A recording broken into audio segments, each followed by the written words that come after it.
Halo Sobat YBHK, kembali lagi nih sama aku Beradita Dewanti Wahyu Tias di podcast sukses bersama YBHK.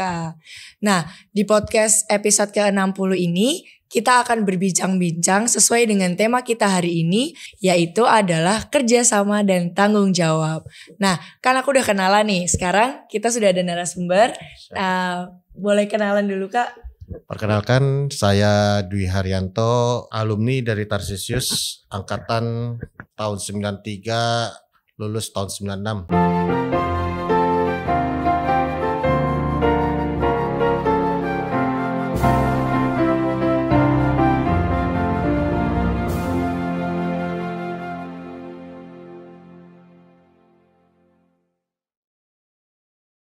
Terima kasih untuk perkenalannya. Nah, sekarang kita langsung aja ke cerita-cerita masa lalu di zaman SMP kali ya Kak. Masa-masa paling indah. Masa-masa paling indah.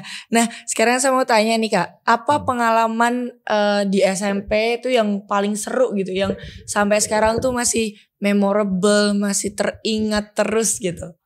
Kalau saya mungkin disuruh kembali dari cerita SD, SMP atau SMA, saya lebih memilih cerita SMP karena saya bersekolah di Tarsisius 2 dan kebetulan teman-teman saya waktu saat di SMP Tarsisius 2 itu sangat-sangat kompak dan kami juga dengan guru-guru pun seperti keluarga besar lah ya. Nah itu kan tentang teman-teman nih.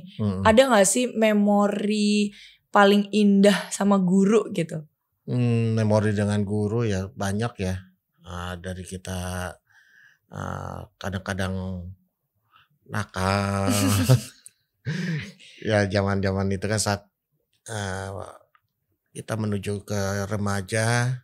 Kita nggak buat PR, lalu kita ketakutan untuk berhadapan dengan guru, apalagi ini kan sekolah Katolik yang menekankan untuk kita bertanggung jawab dan sangat berdisiplin. Kebetulan saya salah satu murid yang paling nakal di Tarsisius 2. Dan kebetulan bu guru saya, Bu Catherine, guru matematika, padahal pelajaran yang paling saya nggak suka dengan matematika itu. Lalu kami ya angkatan kami itu sempat dikumpulkan semua anak-anak yang bandel dalam satu kelas, dan waktu saat kita satu kelas itu ya banyak memori. Kita dihukum di lapangan basket, di lapangan upacara ya, sekarang lapangan basket juga. Karena denah kita buang, padahal kita tahu itu denah kan kita harus duduk sesuai denah. Padahal kita maunya duduk dengan teman untuk ngobrol, untuk bercanda. Ya masa-masa SMP lah, masa-masa yang paling senang lah. Terus kan lulusnya tahun 96 nih ya Kak. Betul. Kan itu kan udah lumayan cukup lama nih ya, kalau dihitung ke 2022. 26 tahun yang lalu. 26 tahun yang lalu, bahkan saya belum lahir. Betul. Gitu kan. Nah, ada gak sih Kak situasi sekolah yang beda gitu kan, dari yang waktu Kakak sekolah sama hari ini Kakak melihat Tarsisius 2 dan segala isinya tuh, ada yang beda gak Kak?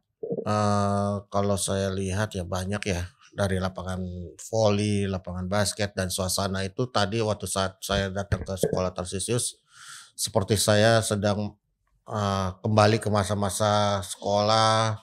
Pas saya suka lari-larian, saya suka ya bercanda bersama teman, lalu masa-masa ya pacaran dengan teman seangkatan, kakak kelas, ya gitu lah.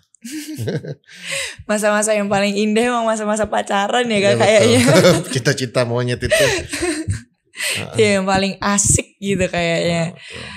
Terus habis itu pasti kan ada nih Kak nilai-nilai positif khususnya untuk kerjasama dan tanggung jawab yang Kakak ambil nih selama sekolah di Tarsisius 2. Boleh kasih contoh gak sih Kak, kayak nilai-nilai positifnya selama sekolah di Tarsisius 2 tuh apa aja gitu? Tarsisius 2 ini kan sekolah Katolik yang memang mengajarkan kita untuk bertanggung jawab dan mengajarkan kita dengan penuh disiplin. Dan memang tanggung jawab itu terbentuk saat kita waktu sekolah misalnya kita diberi tanggung jawab untuk mengerjakan tugas sekolah tanpa ada pengawasan guru.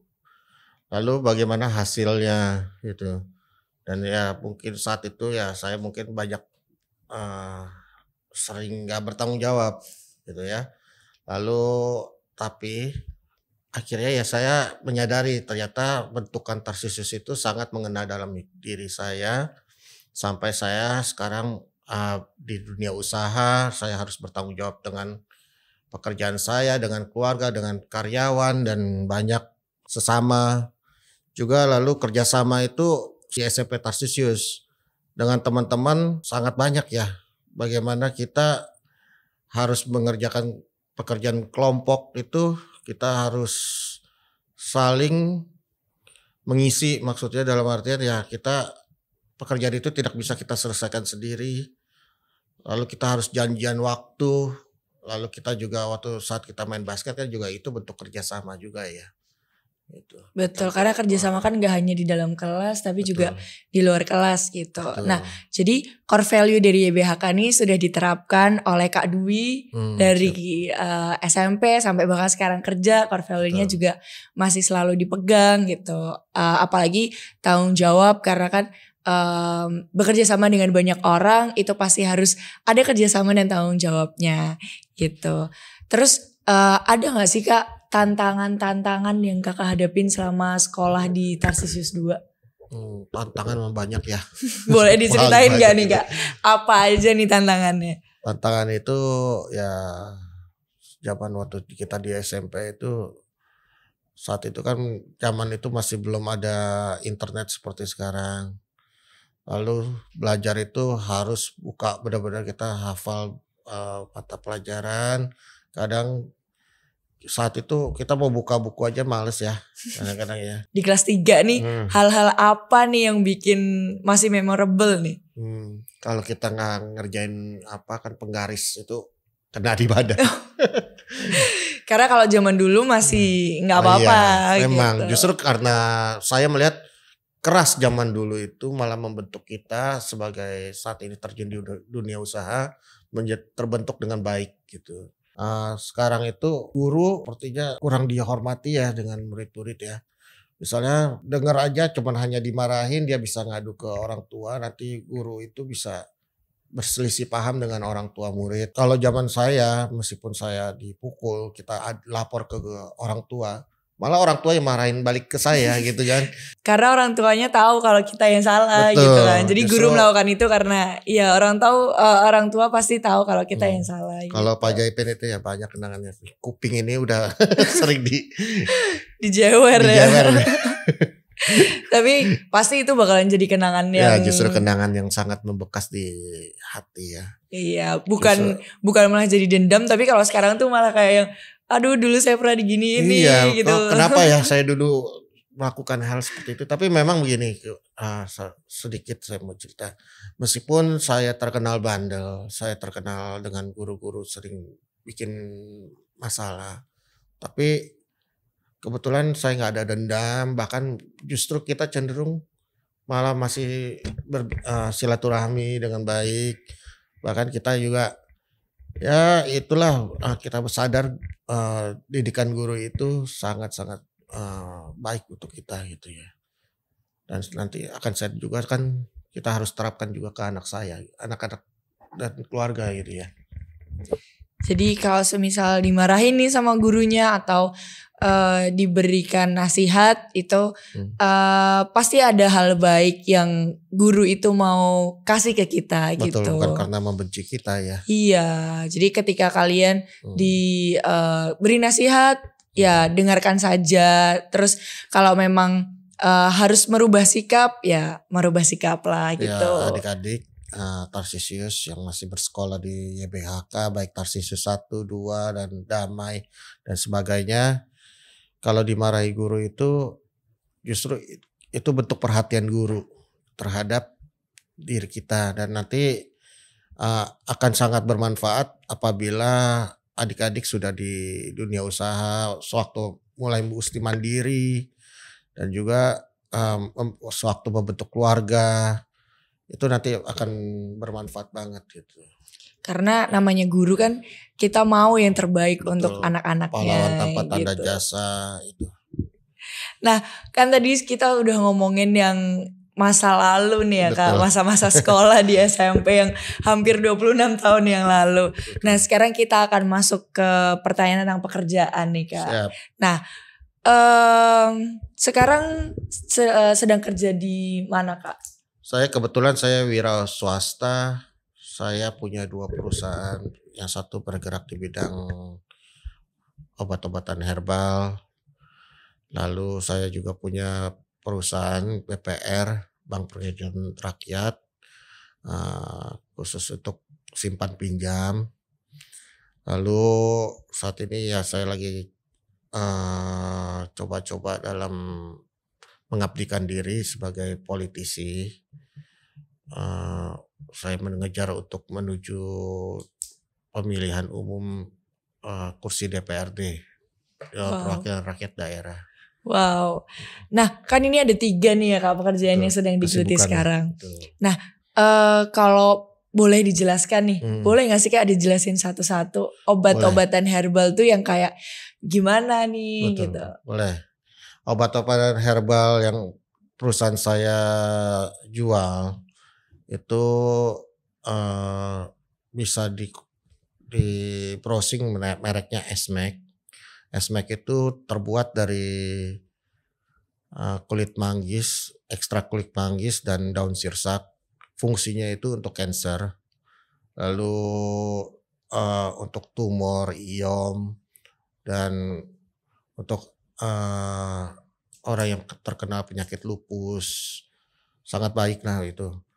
Lalu Bank BPR ini bergerak kan di simpan pinjam ya, lebih ke usaha UMKM, peminjaman tanpa agunan, lalu dengan agunan, lalu ada orang yang mau deposito ya dan sebagainya. Dan satu lagi yang di politik ini, saya saat ini sebagai wakil sekretaris DPD. Mengapa saya mau terjun ke politik? Nah itu yang saya mau tanyain Kak. Kenapa sih Kakak ini kan dari usaha-usaha nih ya, kok tiba-tiba langsung mau kerja di politisi nih. Nah bisa gak sih Kak disebutin apa nih alasannya? Alasannya sangat-sangat rumit. Ini saya kebetulan saya beragama Kristen dan saya di gereja pun saya seorang pelayan Tuhan. Memang bukan pendeta tapi saya seorang pelayan. Lalu saya merasa ya bentuk pelayanan itu bisa lebih besar lagi ya ke masyarakat. Masyarakat itu ya bentuknya harus lewat partai politik. Makanya saya terjun ke partai politik sebagai pengurus wakil dengan jabatan wakil sekretaris DPD Jakarta Barat. Tujuan saya mau mengabdikan diri menjadi anggota Dewan Perwakilan Daerah.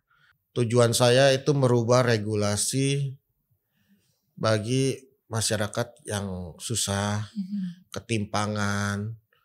Memang saat ini ketimpangan itu bisa diselesaikan lewat jalur politik. Kalau kita seperti Pak Ahok bilang, idola yang membuat saya terjun ke politik. Apabila kita punya uang 1 miliar, kita bagi-bagikan orang hanya masing-masing 100.000,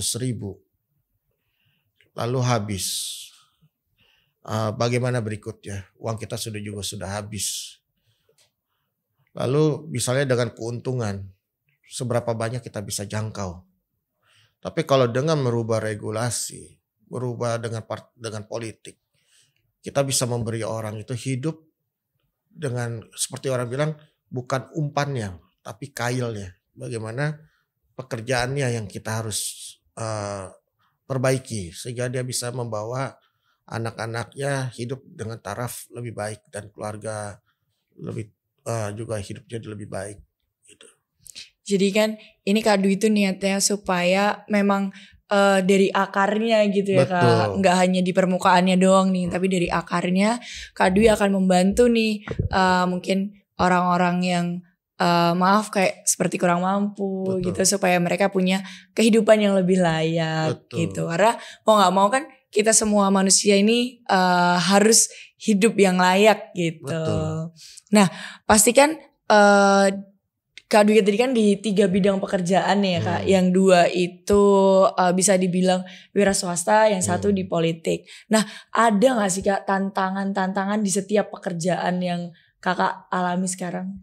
Tantangan ya banyak. Namanya di dunia usaha itu tantangan itu sangat banyak. Makanya untuk adik-adik yang masih bersekolah, sekolahlah dengan baik.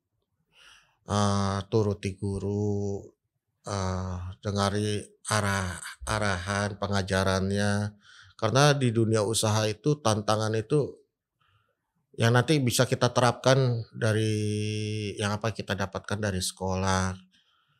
Kadang-kadang memang ada yang berbeda, tapi hampir kurang lebih kalau kita tarik garis lurus ya hampir banyak lah ya yang kita dapatkan di sekolah. Tantangan yang paling sering itu seperti saat sekarang pandemik ini ya. Pandemik ini efeknya kan bukan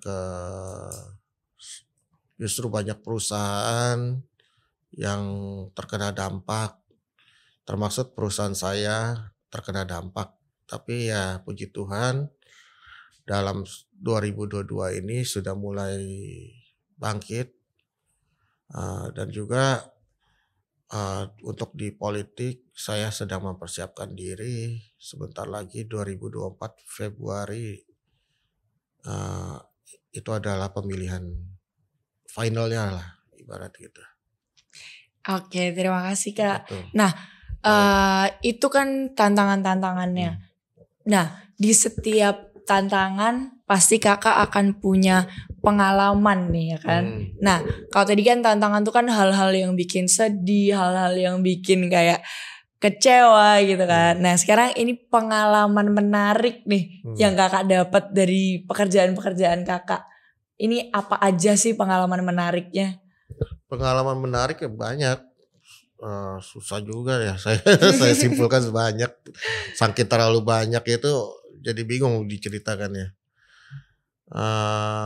Pengalaman menarik ya kalau untuk yang dari wira swasta ya kita bisa traveling kadang-kadang ke tempat-tempat yang kita impikan, yang dulu waktu kita sekolah wah enak ya ke sono ya. Terus kita juga apalagi kita di dunia usaha ya kita kan punya waktu luang.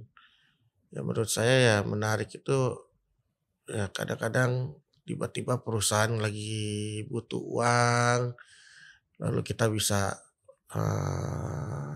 bagaimana harus mendongkrak penjualan, omset. Untuk di politik menariknya bagaimana kita membranding diri kita gitu ya. Membranding diri dari yang kita tidak dikenal publik harus dikenal publik. Ya itu buat saya cukup tantangan menarik. Berarti kan kalau yang dari wira swasta kita bisa apa ya? Karena keuntungan-keuntungan yang dapat kita bisa pergi kemanapun yang kita mau betul. Gitu tanpa mikir lagi kayak aduh mahal deh kesini gitu ya. Kalau sekarang mau kesini ya tinggal pergi aja gitu. Kalau dari politik kan membangun self branding yang bagus supaya orang-orang yang melihat kita ini langsung tahu nih ini orangnya emang bagus nih, baik dan segala macam gitu. And then dari 3 pekerjaan Kakak ini, yang 2 wira swasta dan yang 1 politik. Ini ada gak sih Kak peluang untuk anak muda seperti saya nih. Kalau misal mau terjun ke dunianya wira swasta dan politik nih ada gak sih Kak peluang pekerjaannya? Justru peluang itu sangat besar untuk anak-anak muda, generasi muda.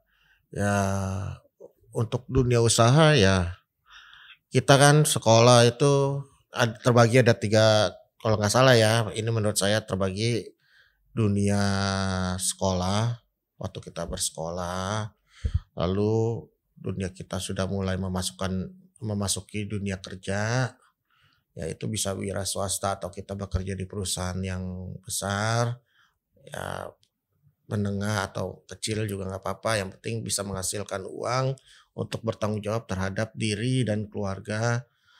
Lalu kalau untuk dunia politik, ya saya sebaiknya anak-anak muda ya harus terjun gitu ke dunia politik. Karena apa? Anak-anak muda ini simbol kemajuan bangsa ya. Kalau kita lihat sejarah di mana saja ya anak-anak muda yang menjadi pelopor. Waktu Bung Karno menjadi presiden juga masih anak-anak muda gitu. Kalau kita hanya anak-anak muda hanya ya berpangku tangan, saya rasa ya mau dibawa kemana Pak negara kita ini ya. Gitu. Berarti negara kita ini perlu anak-anak muda untuk memberikan warna baru gitu ya untuk kehidupan khususnya di Indonesia ini gitu. Nah, ada gak sih Kak pesan untuk generasi muda zaman sekarang? Pesan untuk adik-adik kelas ya kalau jatuh ya. Iya dia di kelas SMP ya. Di SMP atau di SMA Tarsisius 2, lalu yang bersekolah di YBHK, di Yayasan Buddha Hati Kudus, lalu dimanapun pemirsa ya yang nonton YBHK ini, ya pergunakanlah kesempatan kalian dengan sebaik-baiknya, bersekolah dengan baik, penuh tanggung jawab dan penuh juga disiplin. Lalu sebisa mungkin bekerja sama dengan teman-teman. Apabila ada tugas yang dari sekolah yang tidak dimengerti, bisalah ajak teman untuk bekerja sama. Maksudnya bekerja sama bukan contek ya. Bukan nyontek itu, beda itu kerja sama yang gak baik. Ini konteksnya kerja sama yang baik ya. Yang positif. Itu mungkin ya pulang sama-sama belajar bersama, itu juga bentuk satu kerjasama. Nah jadi jangan lupa nih kita sebagai orang yang masih sekolah atau memang masih menyiapkan diri untuk kehidupan kedepannya, kita harus tetap melakukan kerjasama dan tanggung jawab. Karena harus diingat lagi bahwa kerjasama dan tanggung jawab itu sepaket dan tidak bisa dipisahkan gitu. Betul. Ya kan Kak. Nah kita sudah tiba di penghujung acara. Nah terima kasih juga buat sobat-sobat YBHK yang sudah menonton podcast ini dari awal hingga akhir. Saya Bernadetta Dewanti Wahyuning Tias dan saya Dwi Haryanto Tan. Pamit undur diri dan sampai jumpa di podcast selanjutnya. Bye.